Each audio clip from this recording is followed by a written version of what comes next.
이번 시간은 다른 집으로 이사를 간 후에 예배를 드리지 않으면 일어날 수 있는 일에 대해서 말씀을 전합니다. 이사를 갔다면 반드시 예배부터 드려야 됩니다. 예배를 드림으로 비로소 그 장소가 하나님의 소유가 되기 때문입니다. 아브라함은 이사를 가는 곳마다 먼저 예배를 드렸습니다. 예배는 하나님의 주인으로 섬긴다는 의지적인 행위라고 보기 때문입니다. 반드시 예배를 드려서 일하는 장소가 하나님의 전이 되게 해야 됩니다. 예배를 드림으로 성령으로 장하게 되기 시작하기 때문입니다. 예배란 그런 무엇이냐? 예배는 헬라어로 프로스케네오라고 그럽니다. 그 정확한 개념은 존경을 나타내다 혹은 최상의 가치를 돌리다는 뜻입니다. 즉 우리가 하나님께 예배를 드린다는 것은 하나님께 존경을 나타내는 경건의 의식을 뜻하며 최상의 가치를 하나님께 돌린다는 것을 말합니다. 그리고 하나님을 주인으로 모신다는 것을 말합니다. 요한복음 4장에 보면 사마리아 수가라는 곳에서 우물가에서 예수님은 사마리아 여인과 다음 같은 대화가 기록되어 있습니다.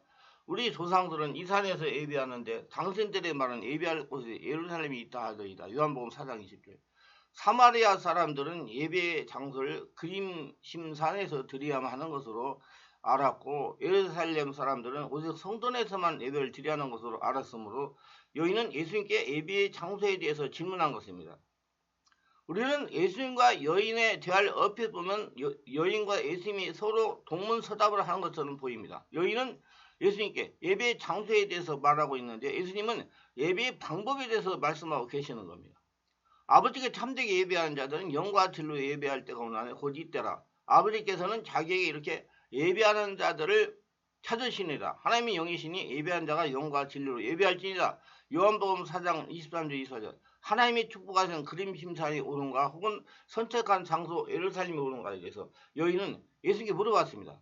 그러나 예수님은 장소에 대해서 전혀 답변을 하지 않으시고 오직 예배를 드리는 방법에 대해서 말씀하십니다. 영과 진리라는 말은 in spirit and in truth라고 영어로 번역이 되는데 이 성령 안에서 그리고 진리 안에서 예배하라는 뜻입니다.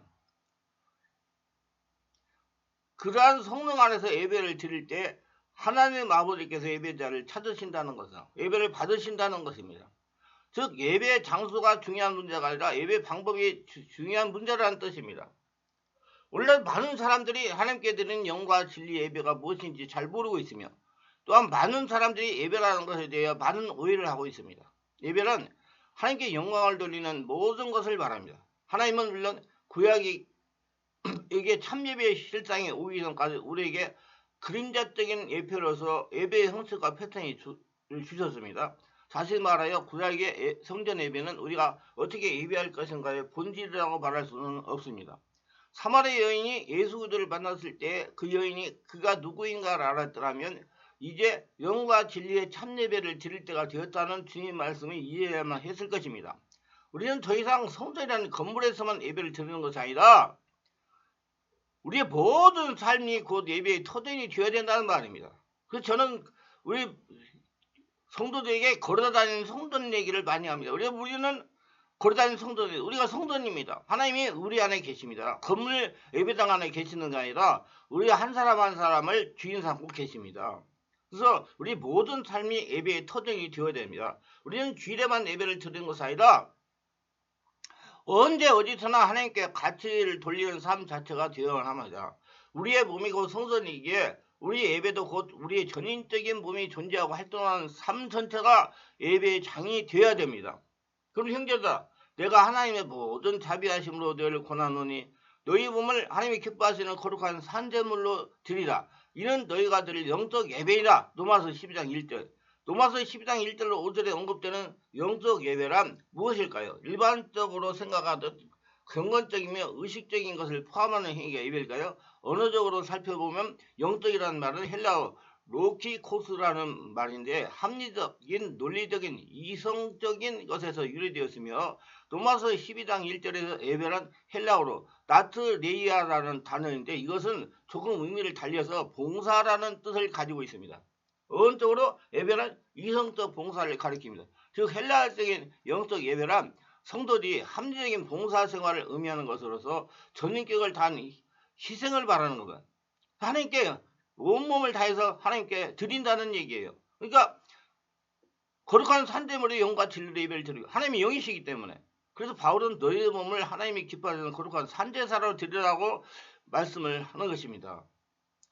혹간 어떤 사람은 이렇게 질문할 것입니다. 우리가 늘 모여서 예배드리는 것을 예배를 하지 않는다면 우리가 흔히 말하는 의식적인 예배에서 필요가 없다는 소위 예배 무용론을 말하는 것인가? 물론 우리가 드리는 예배가 영적 예배가 아니라고 말하는 것은 결코 아니며 예배를 드리지 말라고 하는 것은 결코 아닙니다.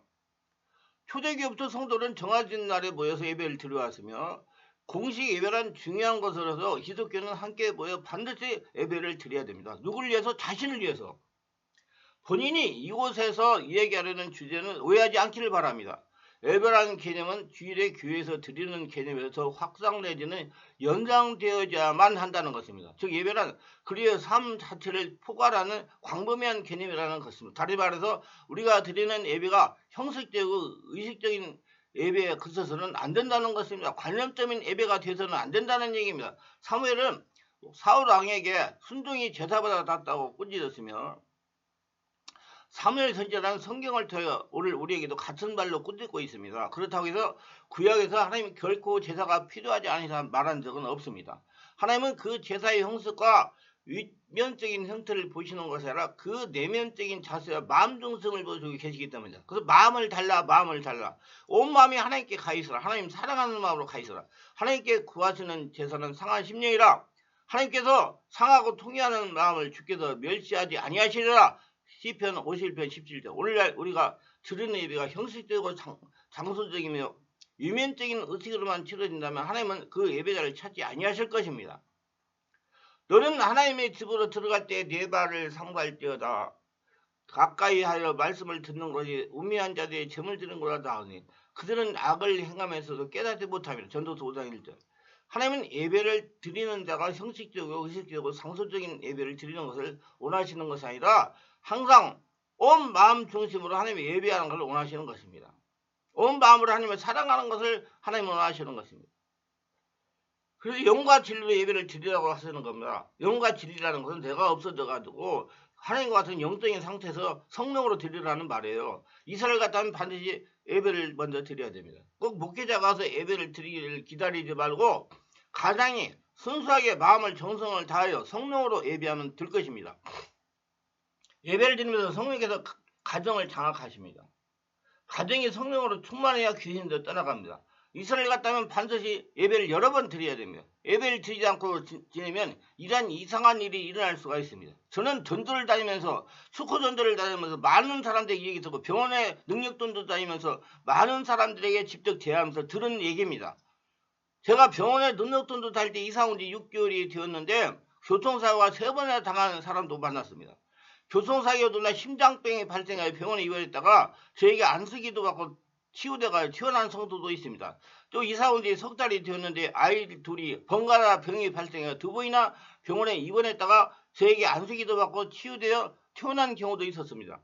집안에 머무는 귀신이 있으면 매사가 잘 안 풀립니다. 집안에 우환이 생기게 합니다. 까다같이 부부간에 자주 싸우고 이유 없이 자녀가 가출을 하거나 부모 말에 순종하자고 반항하며 부모와 싸우게 합니다. 또 컴퓨터 게임에 빠지는 등 이해가 되지 않는 행동을 하기도 합니다. 특히 잠을 자고 일어난 머리가 아프고 숙면을 취하지 못해 몸이 나른하고 피곤할 뿐 아니라 악몽을 꿉니다.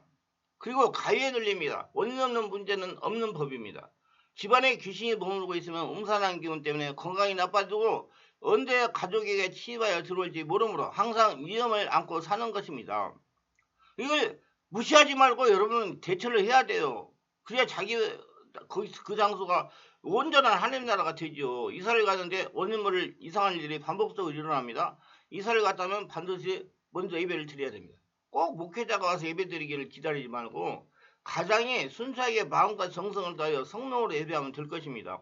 예배를 드리면 성령께서 가정을 장악하십니다.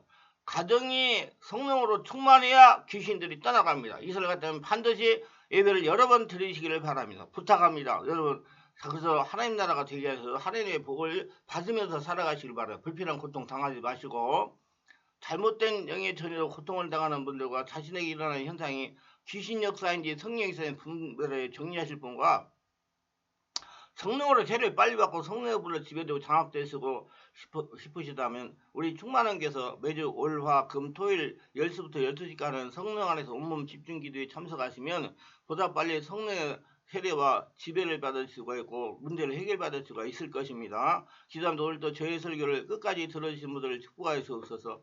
특별하게 구독, 좋아요, 알림 설정하신 분들을 기억하시고 은혜로 채워주시고 항상 어디를 가나 새 장소에 갔을 때는 예배 드리는 것을 즐기하는 복된 자가 되어서 하늘의 복을 날마다 받으며 거둬들이는 복된 축복의 역사를 체험하는 자가 다 되게 하소서. 예수님 이름으로 기도드렸나이다. 아멘.